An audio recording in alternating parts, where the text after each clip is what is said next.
എനിക്കിന്ന് കുറച്ച് കൊഞ്ചും കുറച്ച് വലിയ മത്തിയാണ് കിട്ടിയിട്ടുണ്ടായിരുന്നത്. പക്ഷേ അയ്യപ്പ രാവിലെ മുതൽ ഇടഞ്ഞു എന്നതിൻ്റെ പേരിൽ ഏതെങ്കിലും ഒന്ന് കറി വെക്കാമെന്ന് കരുതിയിട്ട് മത്തി എടുത്ത് തിരികെ വെച്ചു, കൊഞ്ചെടുത്ത് വെള്ളം ഒഴിച്ചും വെച്ചു. പിന്നെ അവിയൽ വെക്കാനുള്ള പച്ചക്കറികളെല്ലാം എടുത്തൊന്ന് അരിഞ്ഞെടുത്ത് എന്നിട്ട് നന്നായി ഒന്ന് കഴുകിയെടുത്തിട്ടുണ്ട്. എന്നിട്ട് ഉപ്പും മഞ്ഞൾപ്പൊടിയും ചേർത്ത് വേവിക്കാൻ വേണ്ടി വെച്ചു കൊടുത്തു.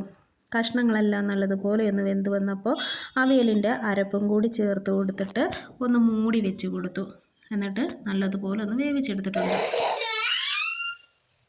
അയ്യപ്പൻ്റെ കരച്ചിൽ കേട്ടോ.